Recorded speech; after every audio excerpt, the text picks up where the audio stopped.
This is South Alabama Gals, and this is another edition of Lady Mechanics. We have something we want to show you here today.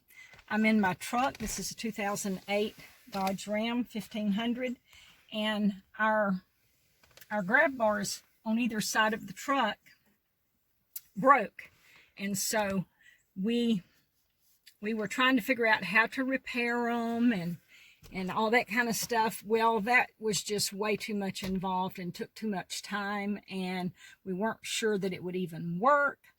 So we come up with a brilliant idea. Very brilliant, like a light bulb moment. Yeah, and that's my producer you hear talking there. And that is go to the junkyard, or what do they call it? Recycling. That's the latest and greatest name for junkyard, I guess.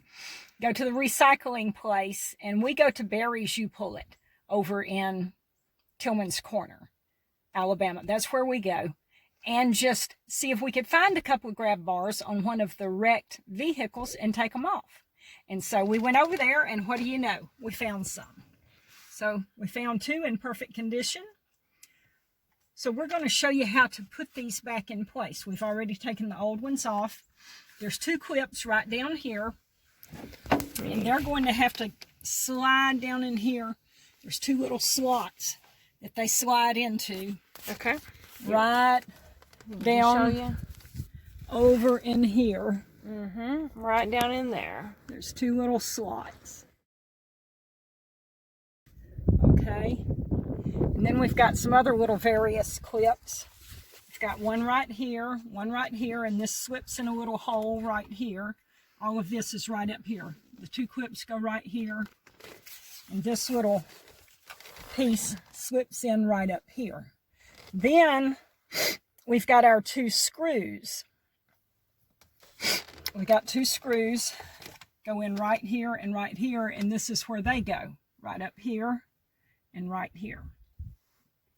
So we're going to have to finagle this thing down in here and get all of these clips in place. This may take a minute or two.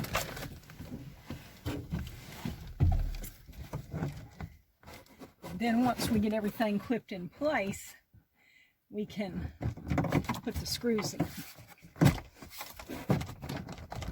in. And we found, even though this is particularly for a 2008 Dodge pickup 1500, we have done the same exact thing with a Ford pickup 1500, and it's just a matter of making sure you have the ones that are particularly for your truck, and you can easily replace them with making sure you got to make sure your pins and clips are all in the right spot, and then once you've got that in place, then you can screw it in. Yep, and getting these little clips in place can be, okay, I've got them two in place. It can be kind of an ordeal. This one right here, I've got to take this screwdriver and kind of push it into the slot that it goes in. It's got a little bit of a stress bend on it, where it's, you know, maybe when we took it out of the truck, we may have bent it a little bit, or some point in the history of its life it got bent somehow. So okay, I think that one's going in. Okay. Let's see if we can get these all in now. Get this little rubber seal over it.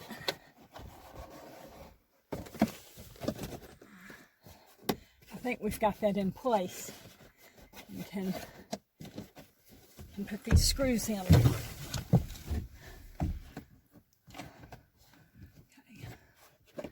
Come on, seal. Get in place. Stop giving me problems. And that's the door seal that she's wrestling with. She just wants to make sure the door seal is on the outside. Oh, there we go. I heard it clip in place. Yeah, I did too. There we go. Nice little click. Okay, now we've got the two screws.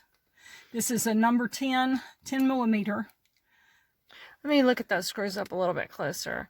So these screws actually, pull a bit over here in the light because it's just not showing very well. There's a little collar sort here and then screws. So it will, once you get to a certain point, it'll just spin. It's not going to go any further. And it's important that you don't tighten them too tight.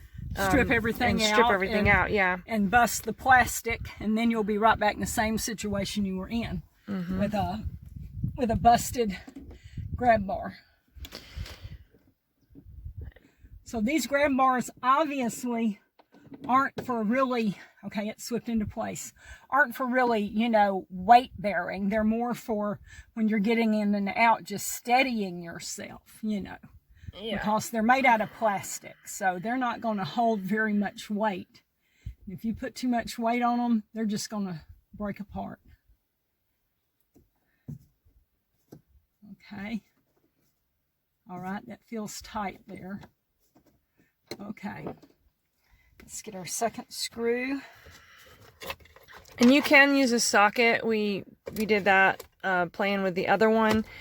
But in all honesty, it was just difficult because these holes and the hand part that comes out is a little difficult to get the socket to turn and keep from not breaking those little covers off. Yeah. So this is you can use a ratcheting driver or a regular driver. Either one of those are going to be a little better fit, but with the 10mm socket. You just want to make sure that you've got the right socket for the job before you get started on it,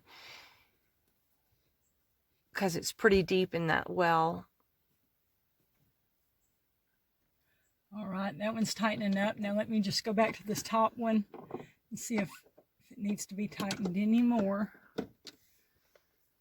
That's true, because sometimes as you adjust things, the other side, the other piece of it may loosen or adjust. Okay, let me try this one again.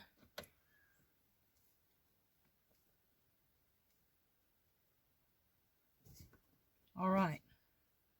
Let's just go back here. I just want to make sure I got them tightened down. Good. Okay, that one's good and tight.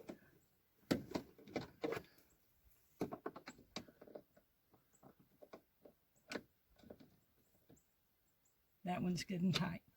Okay. Now, here's your little covers. We'll just snap them back in place. And that's got it. It's in place here. This is a simple and easy fix for this situation. And it's very economical. It's not going to cost you but just a few dollars to go to the U-Pull-It and get these. So that's another episode from Lady Mechanics. Y'all have fun out there.